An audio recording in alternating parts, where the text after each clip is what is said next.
Well, good morning, everybody. We'll we will get started here right away. It's 11 o'clock.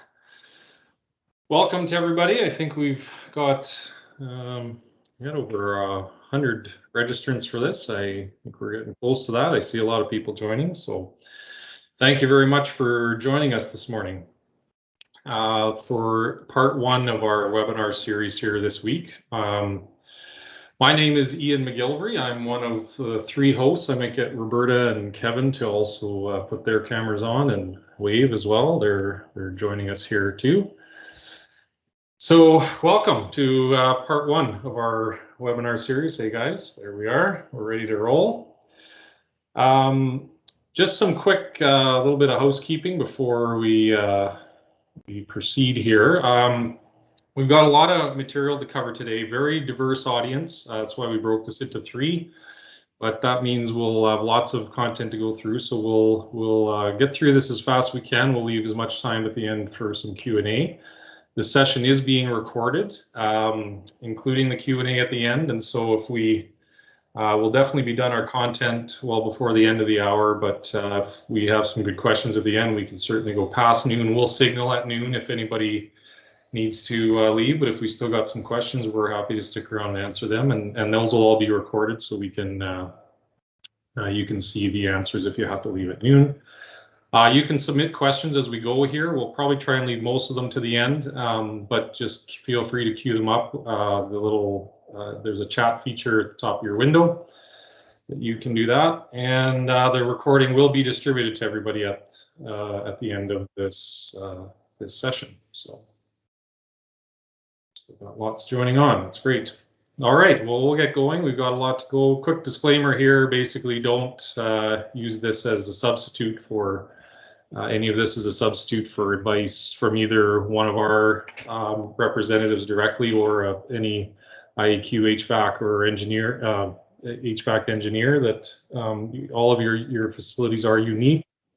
There's many different circumstances, and you should really have a qualified professional before you make any significant changes, and that is our disclaimer. So this is the first in three-part series that we are conducting this month. This first one is today. We've got next, we'll be going over some of the high-level principles today, and then they get more technical as we go here. So next week we'll all be around optimizing HVAC and filtration systems and get a little bit more technical. And then number three on January 27th, certainly a very hot topic these days, portable room air purifiers, and there's lots to learn about them. And so we've got an entire hour dedicated just to that on the 27th.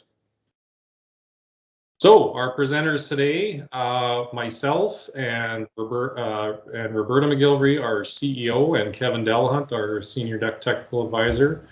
Roberta's got, we're 20 years in the business and in this industry, and if you think that's a long time, Kevin's got over 40. So we've got some really good horsepower here this morning to bring a significant amount of knowledge to everybody this morning. So here we go. Just a little bit quickly about us as a company. BG, we are a Western Canadian company. We've been family owned and operated since 1968. Been around for, I guess, 53 years now. We're the largest independent IEQ and filtration company in Western Canada with a couple hundred employees across the west here. We're headquartered here in Edmonton with our manufacturing distribution center, and then we have 7 branches across Western Canada. We are partially Indigenous owned, so we have an equity partner at Fort McKay First Nation. And indoor air quality is our passion. We love this subject. We've got hundreds and hundreds of years of experience collectively in our team on this, and certainly with the pandemic, this has become a very hot topic, and we are happy to help anybody in any way we can. So just to quickly our perspective on this topic in particular and what we bring to the table. So our purpose as a company is to safely deliver clean, healthy indoor air environments, because clean air really matters to, in this case, the health of our occupants. We combine that with we have two core values. We have three core values of the company, but two of them are be the expert and together we're better, and those fit together. Our approach to this is we work together with our customers, and the be the expert part, we share our knowledge all the time. We work with our customers. We conduct training seminars with our customers. We like to share everything that we know and that we learn. We've got lots of people out doing great work, and we love to share that information. As COVID has raged on here for now coming up on a couple of years, I guess, clean air and healthy buildings has become so important, especially as the realization that this thing was airborne. So we're bringing 53 years of experience to that, and in particular with schools and school boards. We work with over 120 school boards across Western Canada and all their unique challenges. So we've seen a lot of your facilities. We work in a lot of your facilities all the time. And so that's sort of our perspective and what we bring to this topic. So with those introductions and housekeeping out of the way, I'm going to turn it over first to Roberta, and we'll get going with our content today. So over to you, Roberta. Thank you very much, Ian. Can you hear me okay? Yeah. Great. Well, welcome everybody. And as we get started, like Ian said, this three-part webinar is going to cover a lot of ground, and we know we've got a great group and a lot of diverse experience. So it's really important that we get grounded in understanding indoor air quality and the effects that play on the level of indoor air quality. And so if we think about outside and we think about air quality, I think we could all generally agree when we look at the left-hand side of this picture that that's a poor air quality day. We can see it, we can feel it, and we can smell it. And when we look on the right-hand side of this picture, that's a good air quality day, or at least a lot better than what we're seeing on the left-hand side. But one of the things we need to think about, and this is where we spend a lot of our time, is thinking about those contaminants that are happening in a space or in the environment that you can't necessarily see, and that can still cause issues for a certain part of the population or for the population as a whole. And as we quickly turn our focus today to indoor air quality, and we know that 90% of our time is spent indoors, and probably in the last couple of weeks in Western Canada, with it being so cold, we were probably spending 100% of our time indoors. We know that this classroom may look really healthy and well lit and a great learning environment for students, but we really need to think about those thousands of hours that a child spends in a classroom every year, and also think about those teachers and administrators that are spending even more time every year in schools and classrooms, and how we protect them, create a safe and productive environment for them to carry on their mission of learning.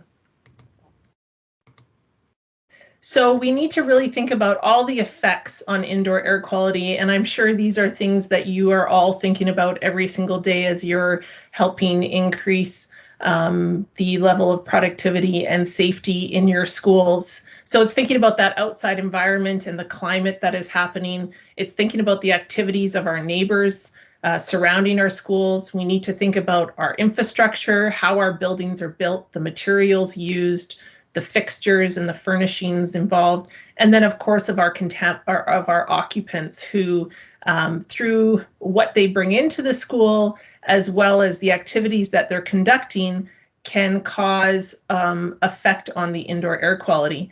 And we really need to focus on those common contaminants that are happening in the air that necessarily we don't see, such as influenza, cold, and of course viruses, which we're spending a lot of our time focusing on these days, smoke, mold, odors, other fine particulates like bacteria and volatile organic compounds and gases, and allergens. So why is this important to your school? So the EPA has said good IAQ contributes to a favorable environment for students, performance of teachers and staff, and a sense of comfort, health, and well-being. These elements combine to assist a school in its core mission of educating children. And there's been a number of studies done that in order to educate our children, we need to make sure that we obviously teach them well, but that they have an environment to learn well in. And so we know through the study done by the impact of green buildings on cognitive function that if you have good IAQ, it's going to provide a positive correlation to improve cognitive function, reduce absenteeism, and improve overall health. And if you have poor IAQ, we've seen in other studies that that can increase health risks for asthma, headaches, learning difficulties, and can increase the chance of transmission of viruses and pathogens. And so as most of our days and conversations and focus are consumed with COVID-19, the other thing that has become very apparent is that this virus is aerosolized, and that is agreed by the World Health Organization, ASHRAE, the CDC, the ECDC, and Health Canada. And what they know is this virus can spread through poorly ventilated and crowded indoor settings because of its aerosol nature. And it can remain suspended in air and travel farther than just that conversational distance that we've been focusing on of the 6 feet, and can actually transmit even to long range distances. And so you take those effects of indoor air quality that we've talked about, and you couple it with the nature of this virus, and you look at the obstacles in front of us with the state of where our schools are at today. We have many different ages of schools, and when they were originally engineered, they may have been only engineered for occupant comfort and not necessarily for that healthy indoor air quality that we're going to spend a lot of time talking about today. They were engineered to a minimum acceptable ventilation and filtration standards. And what we're going to talk to today is what experts are saying needs to be the optimal ventilation and filtration standards for schools at this time. A lot of focus was put around energy efficiency, which required us to really tighten our buildings so it was less costly and less use of energy to heat and cool and condition our buildings. And of course, we all know the fiscal constraints that schools are under, which may have led to some deferred maintenance, which over time reduces the overall system performance. And we also know that schools are not necessarily being used the same way that they were intended. We know that class sizes are bigger, and we know that there's a number of other functionalities or activities that are happening in schools that weren't necessarily intended when they were first built. So the challenge we face going forward is to move from this acceptable standard to a healthy standard for these indoor air environments. So there's a lot going on, and there's a lot that we need to think about. But the good news is that if we take care of the virus and the contaminant of concern, which is COVID-19, we can also take care of all those other common contaminants in the air, and we can create a healthy and productive school environment for years to come. And so as we've talked about the effects of indoor air quality, now we get to talk about, so how do we improve indoor air quality in our schools today? And so indoor air quality is a really critical layer to this Swiss cheese concept that people have been talking about. And it's all of these different defense mechanisms that we can use to mitigate and prevent the spread of coronavirus. So if we think of Swiss cheese with the holes in it, and we think of each one of these mitigating strategies such as physical distancing, hand hygiene, masks, staying home if you're sick. Of course, not all of these are going to be 100% foolproof, but if we put them all together, what we can do is provide a really important defense mechanism to keep kids in school, being as productive as possible, and using this strategy not only in schools but as everyone returns back to buildings in the future. And so what we're focusing on today is that blue layer of cheese, which is increasing ventilation, increasing as much outdoor air as possible, and improving the level of air filtration in buildings. Here's a really great picture that again depicts that concept we're talking about with the virus being aerosolized. So if we look at the two students on the left who are having a conversation, they're possibly within 6 feet. what we would say the mitigating strategies today are, well, make sure you're wearing masks, keep your distance as much as possible, and follow proper hygiene. What we haven't been spending as much time focusing on is, as these students are talking for a long period of time and in maybe not such a well ventilated space, is that those aerosolized virus particles can remain suspended. It can travel to longer ranges. And so if we look at the teacher on the right, that teacher may also be at risk to getting infected if one of these students is carrying the virus at this time. And another way to show this is this simulation that I will show. We love videos. We love the fact that pictures paint 1,000 words. And so this shows the same concept when someone is coughing inside a poorly ventilated space.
So what that really shows is, how much those droplets have remained suspended in space in just 20 minutes in those poorly ventilated spaces.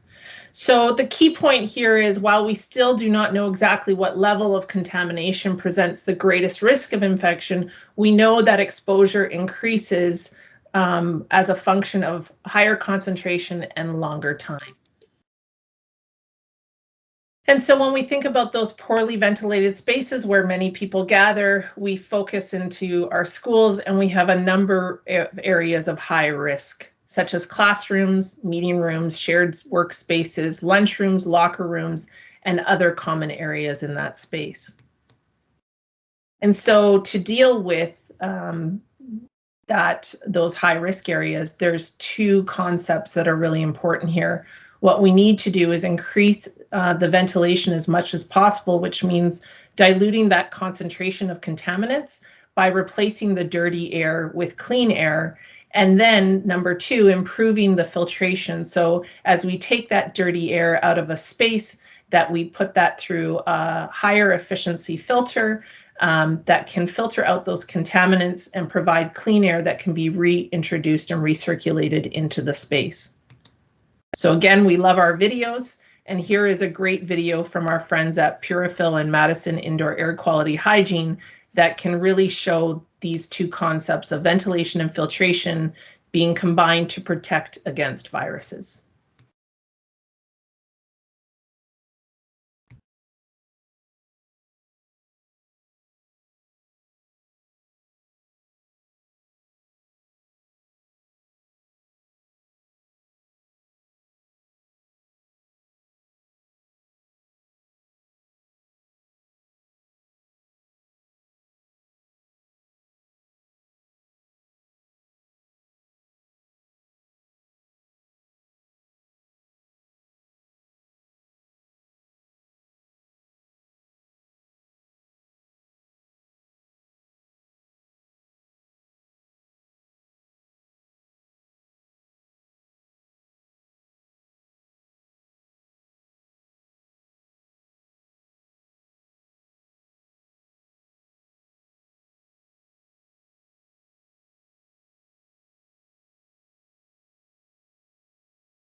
So just to reiterate a few of those key concepts that we saw in this video, is how we achieve ventilation in the building is through that mechanical ventilation. And if we can increase as much, bringing in as much outside air as possible, we increase that level of clean air coming into the space.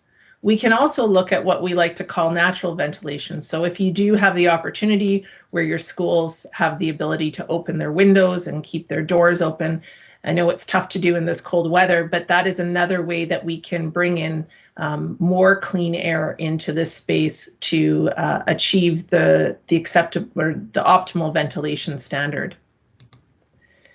And from the filtration perspective, again, using the filtration that is in the HVAC system, making sure that it's upgraded and is performing as best as possible is another additive measure to the ventilation to bring in clean air into the space.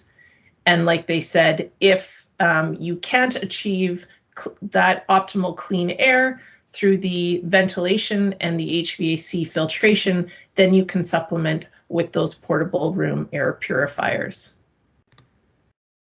And like Ian said, our core value of being the expert, he's going to share with you those leading experts that we've been following that very much have the consistent message and directive that we've been sharing in these first few slides. We'll get into this a little bit deeper now. So over to you, Ian. Thanks, Roberta. Yeah, so we'll shift gears here into really the recommended strategies of how we can optimize our buildings and the technology that we have available to us in our buildings, since we can't open windows all the time. But we do have some really good tools, including in schools. So I'll start. This is a fantastic model we found that's actually been customized specifically for schools. So Harvard University has an excellent institute they call the Healthy Buildings Institute. And they do tons of research on indoor air quality and building systems and how to keep indoor spaces healthy. So they've actually customized sort of a version of their healthy buildings approach specifically for schools. So any of you that have not seen this, it's an excellent resource. Great information, research, guidance, but a bunch of free tools that they've made available to help you in this journey. So it's a great resource to check out. We really like this one for its framework on the left. It's very simple. Of course, there's lots of complexity under each of these layers, but a simple model is sort of 1, 2, 3. So increasing ventilation, increasing filtration efficiency, and then supplementing with portable room air cleaners. And so we love the model. There's one key concept that I want to highlight, however, and this is best practice for indoor air quality, HVAC systems, and the fellow who runs the Healthy Buildings Institute at Harvard, he's in a recent academic journal that's been well peer reviewed. So he published this quote, and I want to make sure we just emphasize this point. So to reduce the risk of far-field airborne virus transmission, engineers and infectious disease specialists suggest 4 to 6 clean air changes per hour. And that clean air changes per hour concept will be a theme we carry the rest of today and through these webinars. But the key here is that those 4 to 6 air changes can be achieved through any combination of the following, which are all additive. So outdoor airs, bring in outdoor air, recirculated air filtered through high efficiency filters, and we'll talk more about this MERV 13 and later today. And then passage of air through portable air cleaners as a supplement. If we can't get enough air changes, we can't get to that 4 to 6 clean air changes from number 1 and number 2, then we supplement with number 3.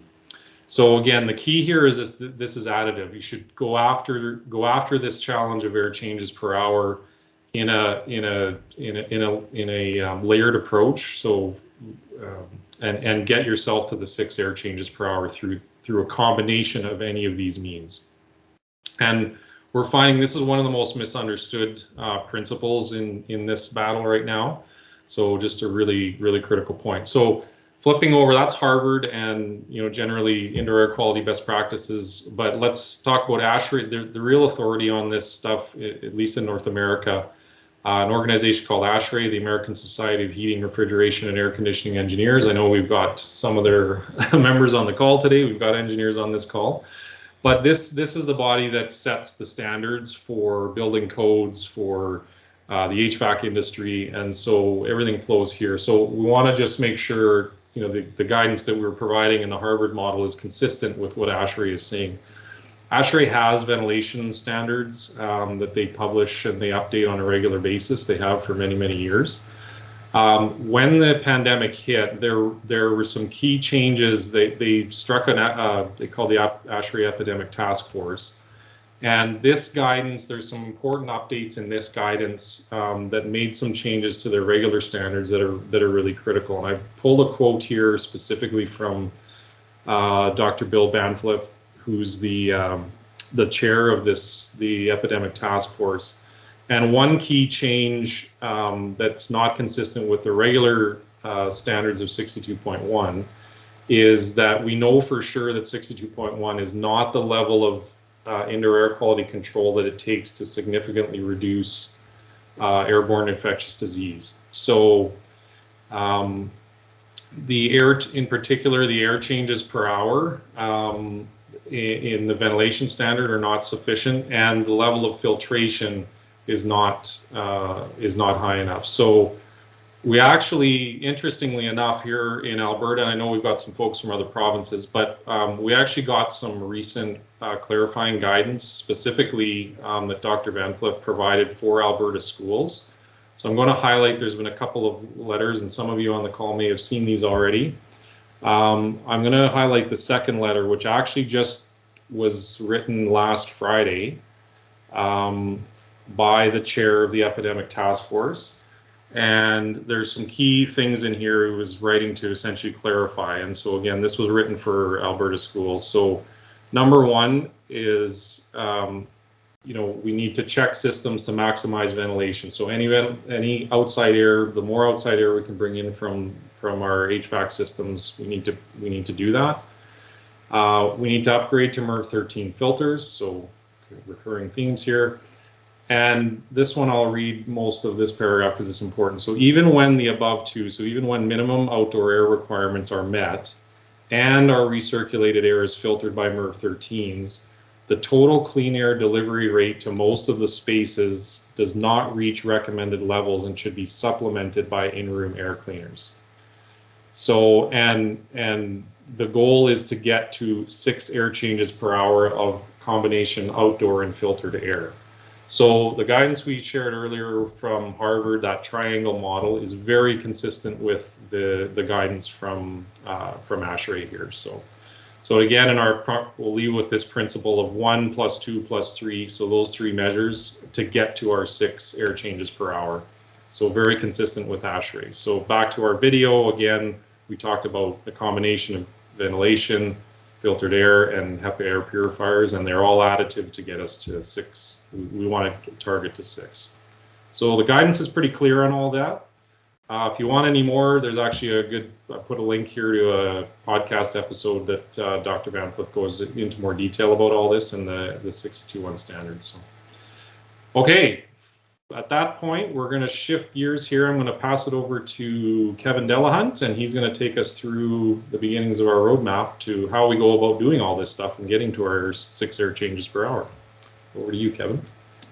And Thank you. Just take control there of the webinar, and you can. I think I do have control. Okay, good. You got to love modern technology. Thank you, everyone, for joining us. It's great to see so many people interested in this topic, and it certainly is a topic of interest. I'm going to delve a little bit deeper into the inverted pyramid because I really like the setup here. It's very simple, as Ian said, and the thing is, it's also a hierarchy. You're looking at doing step 1 first, step 2, and then step 3. So let's go a little bit deeper here. Increased ventilation rate. This has already been said, but it's worth repeating, is that increase outside air as much as possible. We have to bring in as much outside air. and we have to verify systems. So the very first part of that inverted pyramid is these two statements. What are your systems doing? What are your mechanical systems doing? And in good cases, a lot of school districts won't have the expertise within their house, and they might have to reach out to a mechanical engineer or an HVAC professional to evaluate just what amount of mechanical error you're bringing into that space. It's very important. You need to know exactly where you sit before you move on to even the second and the third item. One of the other guidance that's out there, and you probably have heard this if you've been on any webinars like I have been, but doing purge cycles. So morning cycle before people show up. The recommendation is 3 air changes an hour. So if you're looking at 6 air changes an hour, that would be run your systems for half an hour. And it would be the same for the end of the day purge. And the end of the day, we're talking about the last person that leaves the building. So in non-pandemic times, there was lots of activities in schools at night, volleyball games and bingo and what have you. So it's really when the last person leaves the building, and that could be at 4:30 or it could be at 11 o'clock at night. Extremely important. System hygiene is something that doesn't get talked about a lot. And I have sat in a lot of webinars, like you guys have probably sat in a lot of webinars, but system hygiene is extremely important. And NADCA, which is the agency that for the Duct Cleaners Association, has done a lot of research in just the effects of a dirty coil on airflow. And they, in some instances, show a 54% reduction in airflow just because the cooling or the coils are full of dirt. And in other presentations I do, the coil becomes a pretty good filter after it starts to load up with dirt like that. So the odd part, it's not designed as a filter. It needs to be cleaned if you want to maintain the airflow through your system. I'm going to look at a little bit of history now because as I think Ian and Roberta talked about ASHRAE, the Ventilation Guide for Acceptable Indoor Air Quality. The current one is 62.1 to 2019. There's been probably a dozen versions of that over time. And when I'm giving this talk, in a lot of cases, I'm talking to individuals that have a single building built at a specific period of time. So we're talking about, well, what design level was that built to? When I look at a group of buildings such as Calgary Board of Education, sorry to pick on you, Marina, but I'm gonna. You have buildings that were built in the 1900s right up to 2020. And what I'm trying to say here, it's a moving target. If you had a building built, prior to 1973, they were probably built at 30 CFM per person. But if you had buildings built in 1981, they were only built at 5 CFM per person. And the bottom line is we can't get the mechanical ventilation up to 6 air changes an hour, especially in those buildings that were built in the 80s. And if I look at CBE and just the growth of Calgary during that period, a lot of buildings were built during that time. So we need to look at alternate solutions. And going back to the epidemic task force and what Ian was just writing about is that even in 2019, if you're building a building and it's designed to the minimum, and again, I'm going to talk about minimum here, you would only design the mechanical system to 2.7 air changes an hour. How do you get to that 6 air changes an hour? And that's where we're heading here.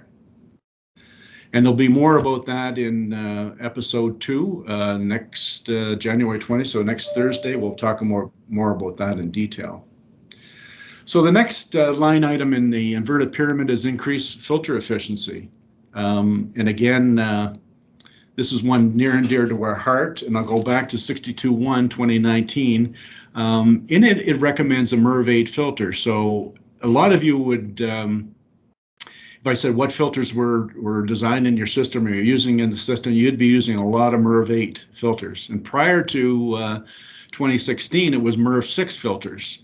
And we're going to talk a little bit about this later today, but they're inferior at stopping the particle in the SARS-CoV-2 virus size range. Very, very inefficient at that. So, and then we jump to the epidemic task force when they come out with MERV-13. And I bet you a lot of people in the room, you know, prior to 2020 would have a hard time understanding exactly where they came up with MERV, what the number is. Well, if you are interested and you have some time to do a little bit of reading, it comes from ASHRAE Standard 52.2/2017, which is the method of testing air filters. So they put air filters in a duct and they look at how a filter, what's the filter's ability to remove particles of a specific size, again, very important, and also its resistance to airflow. Two very important elements in filter performance. And if you're looking at, again, filters, MERV today is 1 to 16. Prior to 2016, there was the HEPA filters were included at 17 and 20. And again, this is a hierarchy of filters: poor, good, better, best. So MERV 1 to 4. I don't even know if we, manage or manufacture or sell filters in that MERV rating. And then medium, pleated filters, high efficiencies, usually extended, and then get into the HEPA filters, which we won't talk about today anyway. So why again MERV-13? Everyone's shouting from the rooftops, you got to put MERV-13 in it. Well, the reason is that we know that SARS-CoV-2, it's a particle, and it is airborne, and it will behave like particles in that size range will. And if we look at the dynamics of a particle in that size range, and SARS-CoV-2 is in a very size range depending on what's it's enveloped in, I guess is the term. So anywhere from less than 1 micron in size to 5 microns in size. So if you look at this, again, particles in that 1 micron and smaller really don't settle out of the air. They stay airborne, and similar to the animation that we had, you see those red particles that just over that 20-minute period of time didn't drop. Gravity has little to no effect on those particles, basically because of the small size. And we look at this chart here, again, it just, we talked about concentration and time. Well, the concentration, if we look at particles in that size range, sub 2.5 microns in size, make up about 99.5% of all the particles in a given space, whether it's a room or a cubic foot of air. So the majority of particles is well below your site threshold, and the majority of particles of the of a virus-sized particles would be in that size range. This is a concept that I really like, and it might be something you probably haven't heard, because I haven't heard anyone else talk about it on any of the webinars I'm in. But at the end of the day, and again, why MERV-13, at the end of the day, we're really concerned about what we're returning to the space, because a lot of the systems that you have probably run on 90-95% recirculation. So you want to stop as much particulate and a much virus-sized particles before it returns to the space. So if you look here, if you can see anyway that a MERV-8 is only 55% efficient on a specific particle size. But that means it's penetrating 44% of the particulate load. That's quite a high load. We go to MERV-13, it's now, what's that, almost approximately 90% on the same load and only penetrating 10%. So we look at strictly at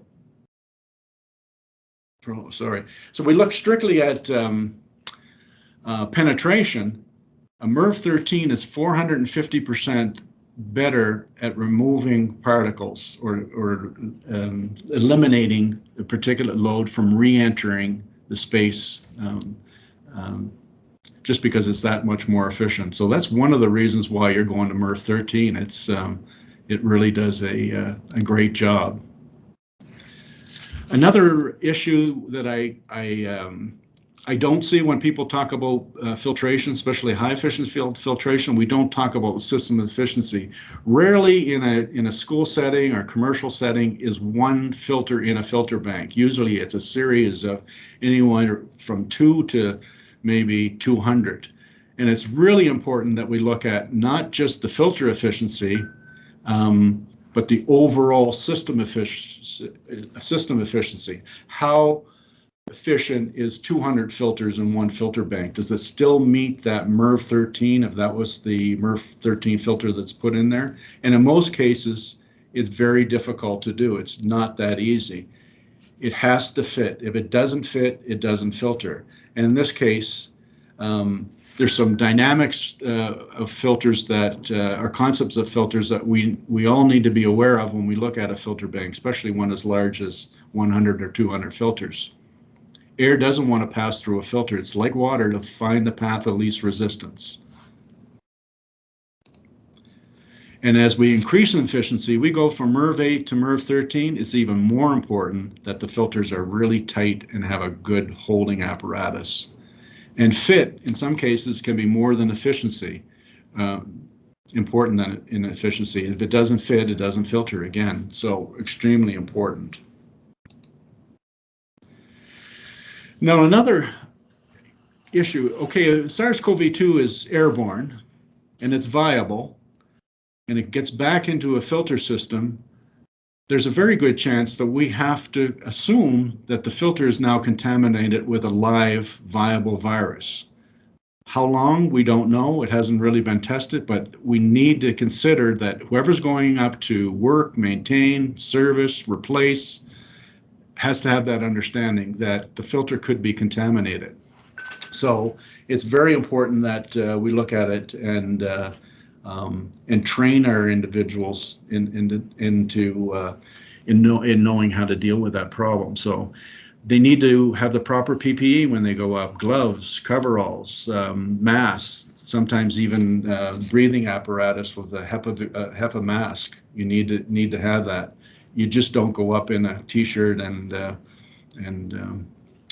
take the filter out. So one of the other things we really promote is training. Air filtration is now a service and it's a specialty item. You need to understand what you're doing to go work on filters. So the National Air Filtration Association has an excellent program. The NAFA certified technician will train individuals on all aspects of filtration service and maintenance. Get your people trained. We're happy to help out or reach out directly to NAFA and they can, or we can point you in the right direction. But it's a really good certification. All our guys that do work now are certified to the NCT program. And we'll talk more about like bypass and fit in seminar number 2. We're going to get really in depth on filtration and what have you. So I think it's now over to Ian. Back over to me. Thank you, Kevin. Let's take control here. Okay, so third part of our triangle model is supplementing with portable air cleaners. So now this is a huge topic. That's why we've dedicated an hour for it in 2 weeks. So this will be a little bit of a ridiculously short flyover, but just cover a few points here since it's one of the important tools we have in the strategy.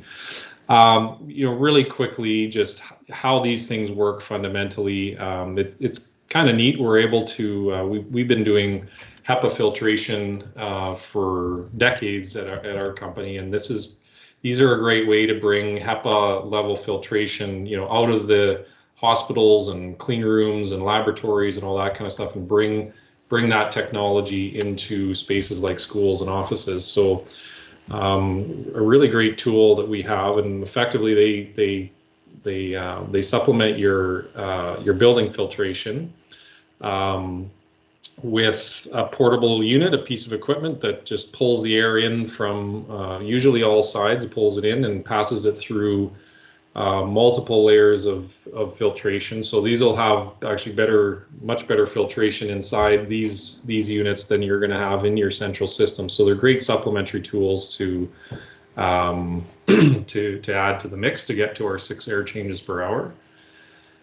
They can also be used, the fourth bullet there is just, they can be used to create beneficial airflow patterns. So that's the other thing. Sometimes air can get stagnant in spaces, and you'll get corners where it's just dead, or you're only getting airflow through half the room. So with proper placement of these things, we can actually create some beneficial airflows. You got to be careful. You can create some detrimental airflows as well, but they're also good tools for that. And the last point here, just they're most of these are portable units, so they're great flexible units, and you can use them in different spaces. And even after COVID, they're very effective on any airborne virus, colds, flus, all that, and they're great for filtering out many more contaminants out of the air. So really flexible units. They're portable. You can move them to different spaces when you need it, or if you've got higher occupant loads, or you're putting lots of kids in different spaces or into a gyms to write exams, they can be moved and redeployed into the area. So they're great flexible units. Again, they add to your to get to our 6 air changes per hour, they're additive, so we use them as a tool to get to extra filtration. And like I said, that's a really short sort of overview. There are some there's a lot of gotchas with them. You got to be careful about how they're sized. You want to be looking at your individual spaces as well. Just they are in-room technology, so you need to be assessing not just the building, but you have to be assessing each space to size them properly, and there's calculations. So we're going to get into all of that on January 27th. I know this is really hot. This is really heated up the last even week or two. If anyone needs assistance with these before January 27th, reach out. We're happy to help out with this. But okay, so we're moving into a section we just call final thoughts. Kevin, I'll get you to put your camera back on. You got the first couple here, and then we'll kind of back and forth on this stuff here. Yeah, I get to go on a soapbox a little bit because there's some things that are near and dear to my heart. But again, IAQ has been the most important organizational health and safety issue since the pandemic. It's interesting how the topics of energy savings and that has gone out the window, and we're now more worried, which makes all kinds of sense about health and safety in a building. The increased awareness for IAQ will not diminish, but will become the new benchmark. So as Ian was saying earlier, we're going to see those higher ventilation rates, and we're going to see higher filtration, and it's going to be really hard to go back to what it was before. The strategies discussed today and the next 2 weeks can be expensive, but the real costs are not in implementing them. The step taken today to improve IAQ will enhance your building, providing a better learning and working environment for everybody. An unprecedented amount of money in tax incentives are being allocated for the replacement and upgrading of aged HVAC equipment. I think if I asked the audience today, what's the average age of your HVAC equipment, we'd probably find that a tremendous amount of the inventory is well past its best before date, to put it nicely.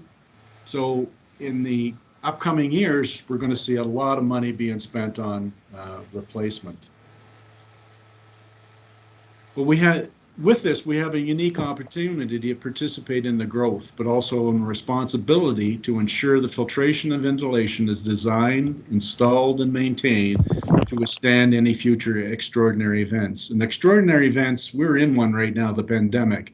But in Western Canada, we have had extraordinary events for the last 7 years with wildfire smoke. Wouldn't it be nice if we over-designed a system where we could increase the ventilation if required? We weren't always running max. Wouldn't it be nice if we had 2 air filter banks that we could slip in a carbon filter during wildfire smoke and get rid of some of the odor before it went into space? Right now, there's not a system that I know that has those capabilities. But we can do that, and when we need to do that is during design, construction, and get it done at those points. Oh. You took my line. Because it would be really, it'd be a shame. It'd be a really shame, and this is my last point here, if we have the same conversation 20 years from now. And I'll get off my soapbox. It's a good soapbox. We've definitely heard it before, and we got good opportunity to fix that going forward. And we'll grab this back here. Okay, just rounding the corner here, and then we'll get to Q&A. So just we put this one together. Just where do you begin? It's a lot of information, and certainly after, for those of you coming to webinar number 2 and 3 in a couple of weeks, there'll be a lot of information to take on. But I want to try and give you one tool as a way to think about this a little bit. So we call this is our it's called a management framework. We call it IAQ 360. You can adopt your own version, but it's fairly simple, right? It all starts it starts in the top left there with inspection and assessment. You need to understand where you're at today, and so we've talked about those 3 principles. But to go to work on ventilation, filtration, room air cleaners, all that, you need to understand where you're at today, what kind of air changes per hour you're getting in both your building as a whole and in different spaces, inspecting your systems, and just we can help make baseline indoor air quality measures to find any problem areas. So you want to get a start and get started somewhere. Then from that, and based on that inspection and that assessment and where you are today, you create a plan. So you want to go to work on this stuff over time. There's no silver bullets. You can't solve it all immediately. So putting it all down and writing it down and getting a plan together and prioritizing the areas of highest priority, and then start working. Number 3 is deliver. So start working away on it and fixing the issues that you found in your assessment and go to work. And then ongoing, just continue. You're checking things off the list, but these are mechanical systems. They're under constant movement. They're always changing. Your spaces are changing, and things inside your space are changing. So you have to stay on top of it and continue to assess and sort of loop it back around. So it's a bit of a framework. There's and just remember, this is a layered approach over time. This model we've given you is you got to go to work on this sequentially, and it is layered. So we always just recommend go at it with again this layered approach and over time. And speaking of time, you're going to have to buy some time. Unfortunately, that's difficult, and schools aren't unique. We do a lot of work in commercial spaces, and we got employees coming back asking lots of questions. What are you doing about MERV 13, and why don't we have air cleaners? Well, I know schools are under the same questions now. I just this morning did a quick Google search for ventilation schools Alberta, so just Alberta, and there were 14,000 news results. So I mean, this is everywhere. So you're getting asked a lot of questions, and we understand that. So it's really important. You're going to have to buy time because you can't do this all overnight. And so, we suggest to buy time is just about communication. So communicate now early about what your plan is, what you've done already. I know a lot of schools have already started down this path. And so just getting out there and getting in front of the communication, because I think people are patient, but they need to understand that you're working on it, right? And so hopefully some of the tools today, we've given you some ways to help communicate that. Go to work on your list after you've completed this, and then as you're moving through time and you're making improvements, just communicate. And I can't stress that enough, is just communicate and over communicate and communicate your progress as you go. And there's lots of tools available out there for this. Obviously the information and sources from today, that Healthy Buildings Toolkit, really I strongly suggest you to look there. They've got lots of great tools to help. And your peers, we're seeing some excellent examples. Roberta and I, our own kids, just got a communication from the school board about ventilation and what they're doing. So, talk to each other. There's templates, there's example emails, there's things out there to give you ideas. Best in class, I would call it, we've seen out there The University of Alberta has an excellent page. I mean, they have a huge HVAC team and they've got a lot more resources than many of you have, but just great ideas of the things you could communicate, the types of things that people want to know. It's an excellent resource. So there's just one, sort of example if you want some ideas. So with that, I think we're wrapped, Kevin and Roberta. So we'll get your mics back on. I guess last message before we take questions, we are here to help. This is obviously we're very passionate about this. Many of our employees have schools in your facilities, so please reach out if you have questions. We love to share information and provide guidance as much as we can. And again, one quick reminder for the next webinar, it's coming up in a week, so they're once a week. So the next one is 20th and then the 27th. And we will go to Q&A. So I saw the first one, so I'll maybe just kind of field the questions, and Roberta and Kevin, you can go. The first one there is from Abby. I manage a community center ×2 and want to know if there are any discounts for not-for-profit organizations for air purifiers. Roberta, yeah, and I have a thought there. Sure. Abby, I think probably the best thing to do is that we'll have one of our clean air advisors reach out to you. And one of the things we really like to work with is really understanding, like we said, every situation is unique. And so we want to make sure that we're going to give you the right solution and find something that works within your budgetary constraints. Kevin always says, we'll never sell you more and we'll never sell you less. We'll sell you what you need and make sure that you've got a solution going forward. So we'll make sure that we reach out to you at the end of the seminar, and we can talk to you about specific pricing and how we can meet your budget expectations. Thank you. I'll mention too, there is, and I'm seeing lots of traction, and there are going to be test results, my understanding on this in 2 or 3 weeks, but there's actually, there's DIY solutions, and a friend of ours in Texas named Jim Rosenthal, and he's a NAPA member and filtration guy, but there's a Google Corsi Rosenthal box, CORSI, and Rosenthal, ROSENTHAL. So it's relatively low cost. You take 4 MER13 filters and a fan, and we have to be careful as HVAC professionals. They're not something that we yet know the effectiveness, but something to keep an eye on. And we think they're a great idea. They're a good interim solution, and they're certainly low cost. That might be something else to check out too. Next question is, from Marina, are the 6 air changes per hour with or without masks? Anybody want to take a run at that? I think you would mask her for, just close distances. We're talking about the building, the inside envelope itself, and 6 air changes is the target. And I know, as I mentioned earlier, with your inventory of buildings, mechanically it's going to be really difficult to get the 6 air changes. It's going to be a tough goal for some of them. But masks should really have no bearing on trying to provide that 6 air changes an hour.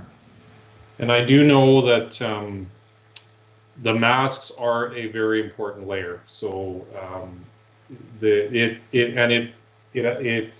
do absorb a lot of those aerosols we showed. So if you have the mask on, it's going to reduce the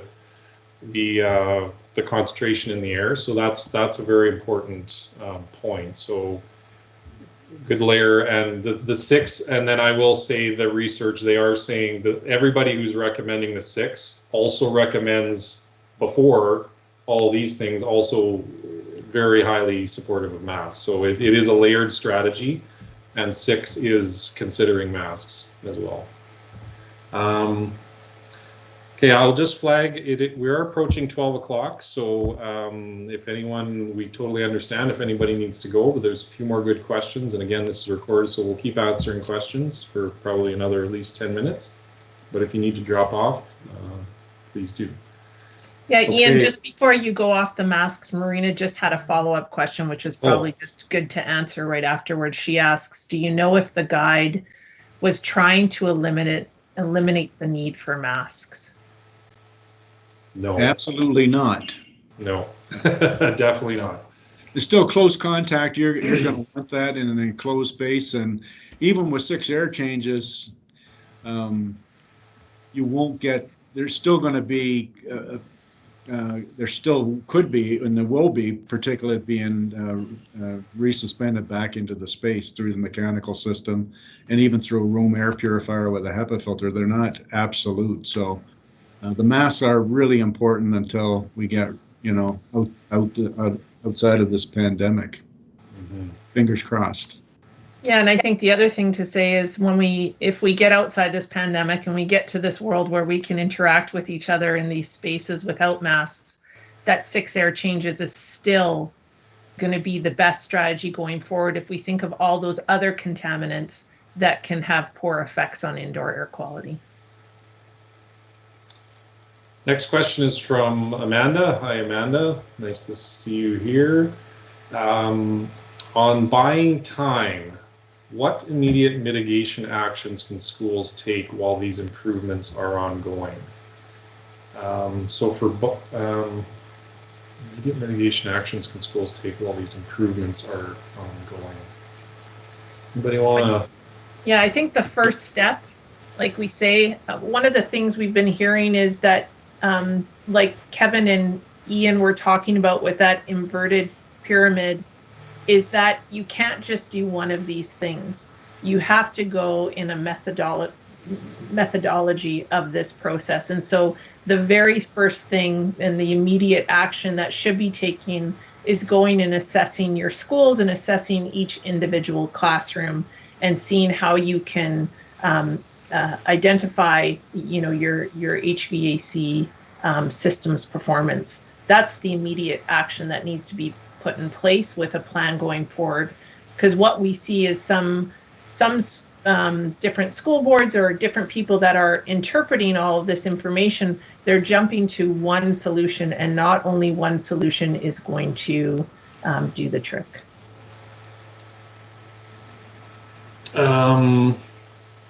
Is David Turner, is UV technology being considered? I can touch on that one, and we will definitely cover that in a little bit in a week, and then in particular on the third webinar about room air cleaners. Yes, UV is very widely accepted. It's also recommended by ASHRAE as an additional technology that works quite well. There's two things I think you're probably talking about. The portable room air purifiers, a number of them have even additional layers of, we talked about how those machines have multiple layers of filtration. Many of them also have UV bulbs inside them, so you'll pass through 3, sometimes 4 layers of filtration, and then you'll pass through the light beam, for lack of a better word, of UV, and so any virus that may pass through that, will get neutralized. It's also pretty good having a bulb in there that, because the filters are capturing virus, and so that bulb inside those units will also neutralize the virus instead of just capturing it. And then the second UV technology, again, they're not.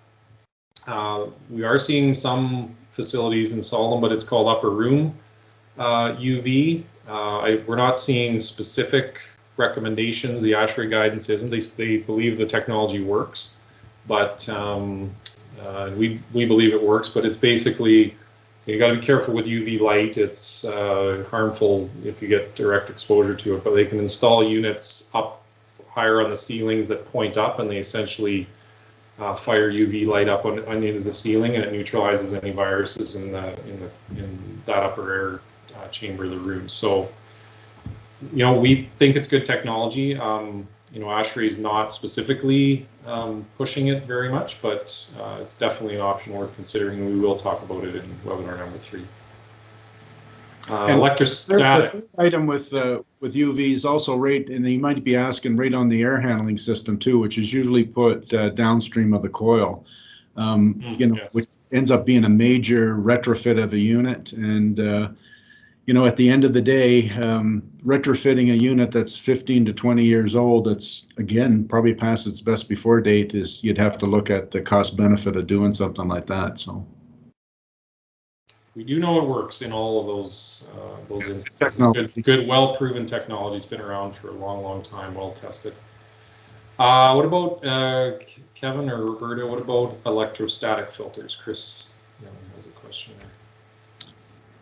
You talk about electrostatic like in a air handling system, or you may have to talk of the different variety of electrostatic filters, because there's not all are made equal.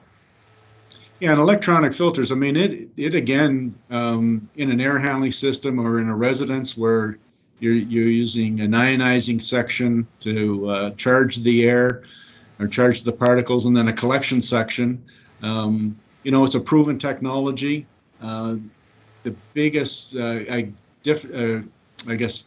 issues with electronic filters was the maintenance of it. It really required a lot of maintenance, a lot of cleaning, and we probably replaced more commercially than we installed new. If that makes any sense. Like, they were just, again, the concept's really, really good, but they're really a maintenance nightmare.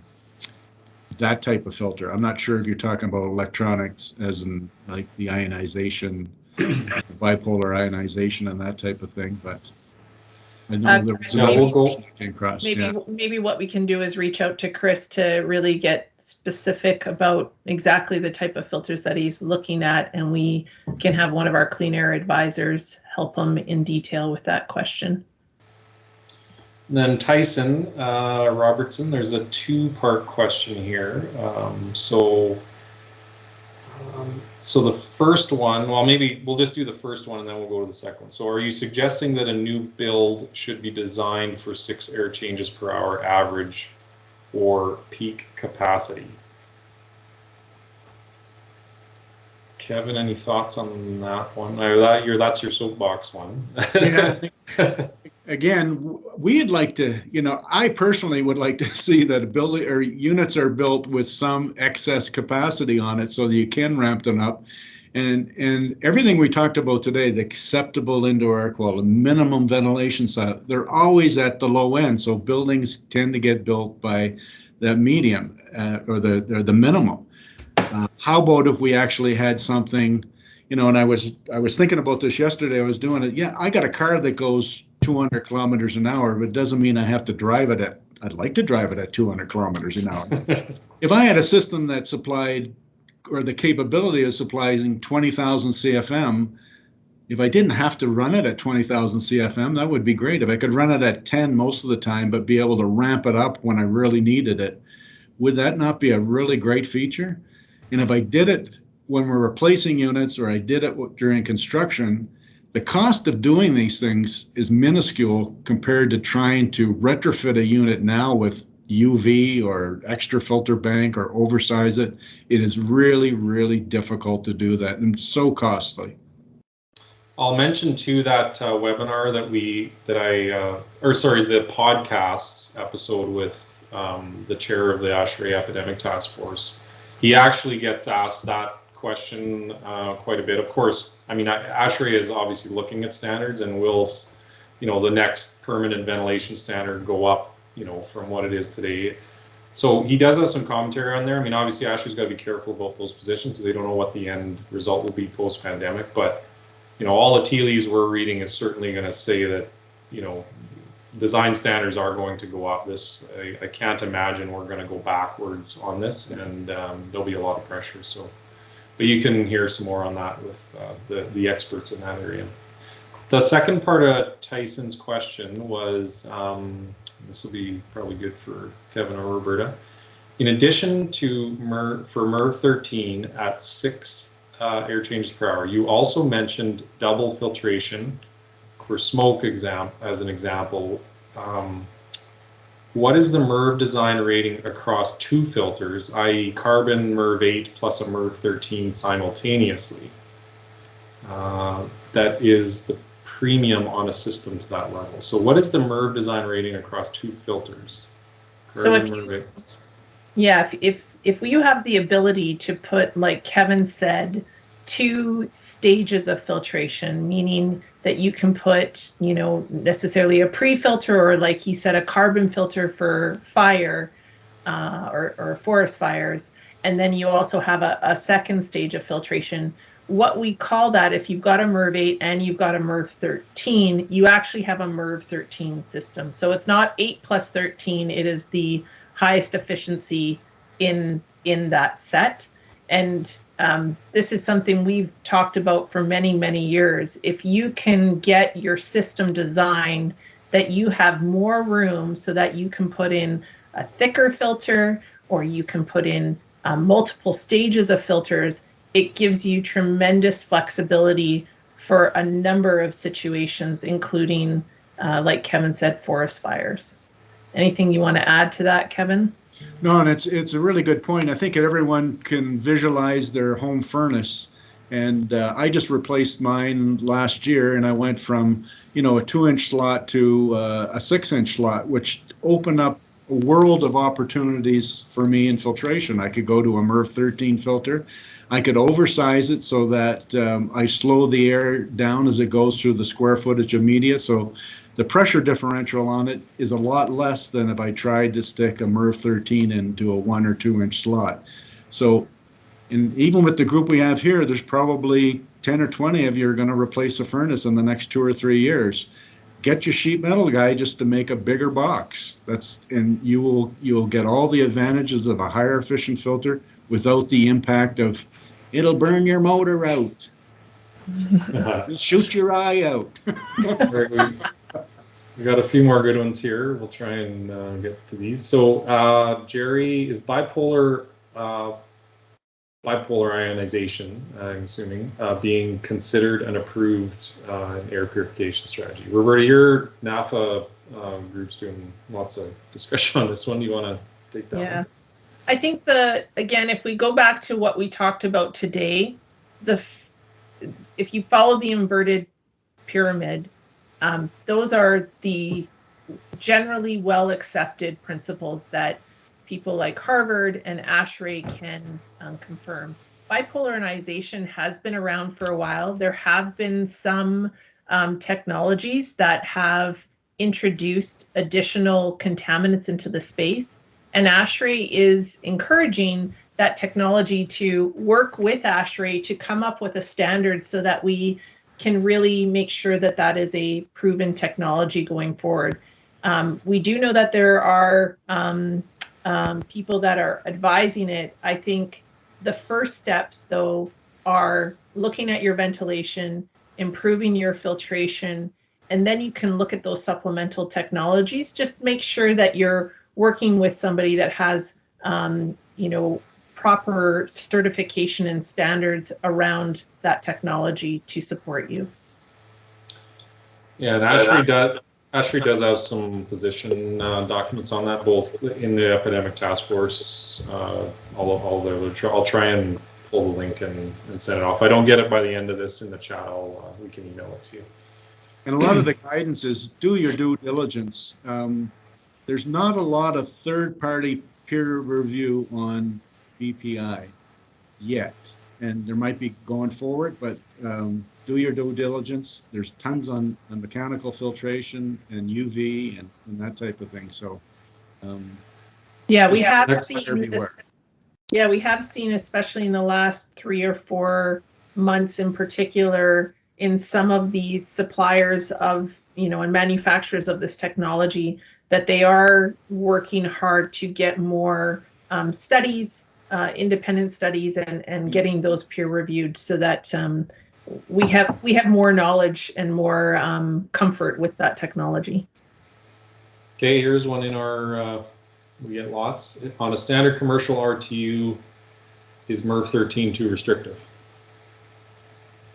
Could very well be, but some of the guidance out there is to use the highest MERV filter that you can. So if it right now using a MERV 8, maybe try a MERV 11, monitor it, and then MERV 13. I think you'd probably find that, especially in an RTU, when you slide in, say, 6 or 8 filters, there's going to be, it's probably not going to be a MERV 13 system anyway, just because of the gaps, unless you tape or caulk the filters. So I would suggest maybe incrementally trying, a higher a MERV until maybe you get to the MERV 13, but monitor it very closely. Surely portable air filter positioning can have a significant impact on capturing live aerosol droplets as soon as they are emitted. Yes. So that's an interesting question. On our third webinar, we're going to talk about airflows and positioning of those units. In an ideal world, you'd actually put a room air cleaner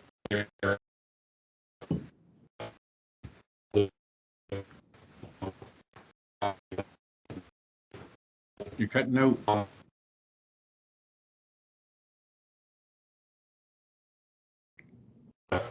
Often multiple units versus, say, multiple smaller units versus one big one is a good strategy, because you can, if you do need to put them off to the sides, you can position them, sort of center one way in the room, and you got 2 of them, and so they draw air into them for the most part, so you can get some pretty good airflows going. But yes, positioning is very important on that, and there's some decent information we'll cover in a couple of weeks on that. And just to reiterate, again, because Paul did follow up with just a comment, as opposed to broad brush air changes per hour. Remember, as we showed how airborne this virus can be and suspended, and if we think about those other contaminants, we really need to look at those together. So you do want to improve your overall ventilation as much as possible, but we do know there are limitations to that. So I think you want to make sure that you're working with these 2 in concert together, not just one or the other. Yeah, and you don't want them fighting each other either. You're going to have, assuming you do have supply and return into the room, you will have airflow patterns already there, so you don't want them fighting against each other either. So yeah, that's a really good point, Paul. Michelle, oh no, it's just, thank you for your information. Localized positioning of, oh, that was Paul's follow-up. Mohammed, question, do you have Charles, do you have a tool I can buy to start measuring where we are with our air quality before we improve what we have? So yes, there's various tools. We're going to cover some of them in number 2 and 3. I apologize, these are complicated questions sometimes. But I mean, a couple of things. Certainly the indoor air quality monitors, the 24/7 IAQ monitors, have come a long way, and they've dropped significantly in cost. The Harvard link that I gave you, there's a tool in there that allows you to use CO2 measures as essentially a proxy for ventilation. It's not perfect, but it's a pretty good assessment. So you put a CO2 monitor in there. You keep an eye on levels. You need to understand what occupancy you have in your room, but there's a calculator that essentially you can take those average CO2 ratings as you start to read them, and get a rough triangulation on how much ventilation you might have in that space, or air changes per hour coming from your HVAC. The one caveat on that you got to be careful is, remember, if you do things like, especially with room air cleaners nothing can filter out CO2. So you could put in a really powerful, air purification unit. You've done the job. You're cleaning the air really well in there, but your CO2 is going to still be high. So that's one little caveat on that tool. There's also, there's airflow meters to check how much CFMs you coming out of ducts. There's all kinds of different things. So we can follow up on that if you'd like later. Anything else, Kevin or Roberta, on that? You know, if Marina was still on, I know Keith and Marina used to do a ton of CO or CO2 counts in the CBE, and I'm not sure if they still do that. And again, using those numbers compared to that chart that you're talking about would give an idea of simulated air changes per hour. So. Michelle was late getting on and asked if it's recorded. Yes, it is recorded, and we will be sending it out to all the participants, so you'll have it pretty soon here. I think, you guys see any more? Paul? Okay, we'll do this one as the last one, and then we'll let everybody go here. Why focus on HVAC filtration, as this may affect the reliability of the fans? Anybody looked at dry hydrogen peroxide technology introduced into the ducting to destroy viruses and bacteria? Interesting. Paul or Kevin, any thoughts on that one? No. Right? No, I haven't heard that one. I mean, there is a lot of technology out there. I'd have to see the science behind it. You know, for one thing, but you know, Roberta had a really good slide right at the start about you know, yes, we're going to stop or try to stop or remove or eliminate as much as we can of the SARS-CoV-2 virus, but it also has great effect on all the other particulate that affects people and asthmatics and that type of thing. So mechanical filtration is a proven technology. And if you can't do MERV 13, then go up to the highest one that you can. And there's lots of products available, MERV 10, MERV 11. I'm not sure we do MERV 12, but those are incremental increases in filter performance, but also in probably pressure drop. The pressure drop increase would be minuscule, and most systems would be able to handle it. Yeah, and Paul just had a follow-up comment saying HEPA filters put stress on existing fans. We're not saying that we put HEPA filters in the HVAC systems. We absolutely realize that. So like Kevin said, I mean, if we have an opportunity where the school was designed for 2 stages of filtration with a proper, you know, MERV 13 even to MERV 15 final filter, you're in a great situation. But like Kevin said, if we can only get to MERV 11 or just a MERV 13, you know, 2-inch or 4-inch filter, then we would supplement with a room air purifier with a HEPA filter, but we don't recommend putting HEPA filters inside your HVAC system. You are right, it will put tremendous stress on those existing fans. And again, as you upgrade your filtration with an older system, you really do have to be, that's why we're saying it's important that you're consulting with your HVAC professionals or your engineer that's helping you understand how your fans are sized, how your system's sized, and what resistance to airflow can you handle as you increase the efficiency of filtration. So as much as that inverted triangle looks very simple, all these steps require a lot of assessment and getting advice from those professionals that can help you navigate this tremendous challenge that is in front of all of you today. All right, and I actually, one of our other presenters who's presenting in the next 2 weeks here, Patrick, our colleague, he's our engineer on staff. He did have his hand up. Patrick, I think Laura turned your mic on if you did want to comment on anything here. But if not, then we can wrap up. No, it doesn't sound like Patrick was able to connect. Okay. All right, well, with that, everyone, thanks. That was a great Q&A session. Went well over time, but some of you hung in there. So thank you very much for your time, and we'll look forward to seeing some of you in a week again. Thanks, everyone. Thank you. Good job. Thank you, everybody. Take care.